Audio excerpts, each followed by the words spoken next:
মৌলভীবাজারে মহান শিক্ষা দিবস উপলক্ষে আলোচনা সভা। শিক্ষা কোনো পণ্য নয়, শিক্ষা আমার অধিকার। এই স্লোগানকে সামনে রেখে 17 সেপ্টেম্বর মহান শিক্ষা দিবস উপলক্ষে বাংলাদেশ ছাত্র ইউনিয়ন মৌলভীবাজার জেলা সংসদের উদ্যোগে আলোচনা সভা অনুষ্ঠিত হয়েছে। বুধবার বিকেলে জেলা ছাত্র ইউনিয়ন কার্যালয়ে আয়োজিত এ সভায় সভাপতিত্ব করেন জেলা সভাপতি জ্যোতিষ মহন্ত।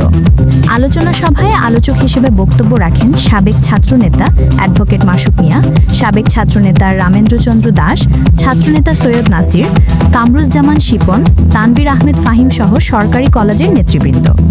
বক্তারা বলেন, মহান শিক্ষা দিবস কেবল একটি স্মৃতির দিন নয়, বরং শিক্ষা আন্দোলনের ধারক ও বাহক। শিক্ষাকে ব্যবসায়িক পণ্যে পরিণত করার প্রবণতা আজ সমাজে ভয়ঙ্কর রূপ নিয়েছে।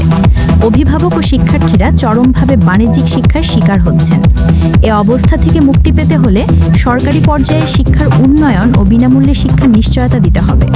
তারা আরও বলেন, শিক্ষা হলো জাতির মেরুদণ্ড। এই মেরুদণ্ডকে যদি দুর্বল করে দেওয়া হয় তাহলে দেশ কখনো এগিয়ে যেতে পারবে না। শিক্ষা খাতে পর্যাপ্ত বাজেট বরাদ্দ, সকল স্তরে বৈষম্যমুক্ত শিক্ষা নিশ্চিত করা এবং দরিদ্র মেধাবী শিক্ষার্থীদের সুযোগ সুবিধা বাড়ানোর দাবি জানান বক্তারা।